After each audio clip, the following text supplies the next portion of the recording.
Fourth hole.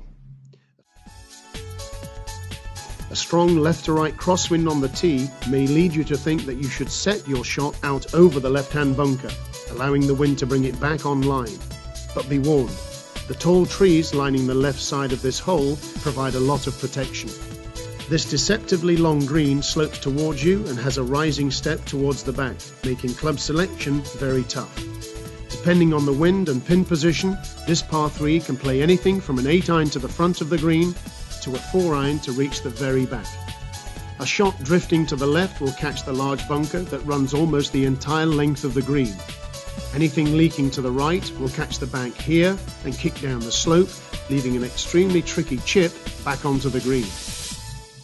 Pros tip: when the pin is right at the back of this green, try to hit a slightly lower shot, which will help your ball run up the slope and get all the way back to the hole.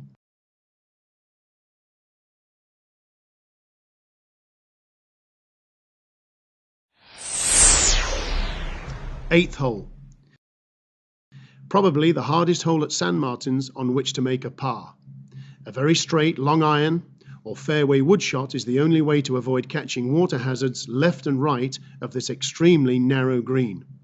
If you need to protect your score, perhaps the best way to play this hole is to take a club which will get you just to the front of the green, taking the hazards out of play, then relying on a chip or long putt to get you close enough to make your par. Taking 4 here is never a disaster.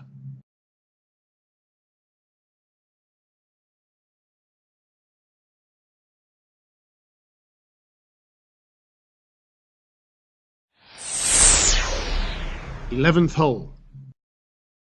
The perfect drive needs to be shaped slightly right to left and threaded through these 2 fairway bunkers. The left-hand one at 210 yards and the one on the right at around 230 yards.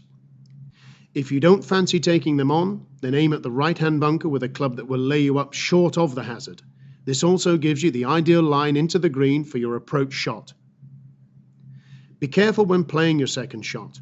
The deep revetted bunker short and left of the green has ruined many a good score on this hole. My advice is to play for the center of the green, taking it out of play altogether. The green slopes severely from left to right, making it a testing 2 putts to make your par for even the most accomplished of players. Pros tip: going past the pin here can leave you with a very slick and difficult putt. Try to select a club which will land your ball on the front half of the green and short of the flag, leaving an easier uphill birdie putt.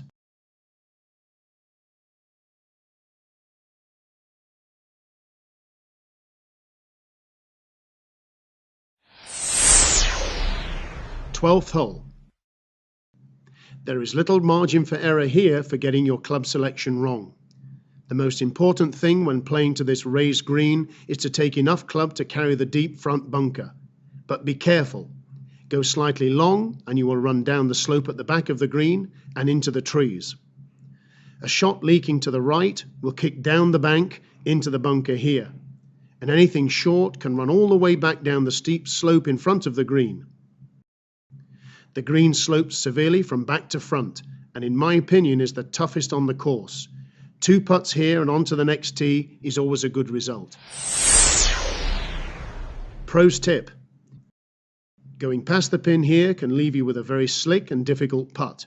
Try to select a club which will land your ball on the front half of the green and short of the flag, leaving an easier uphill birdie putt.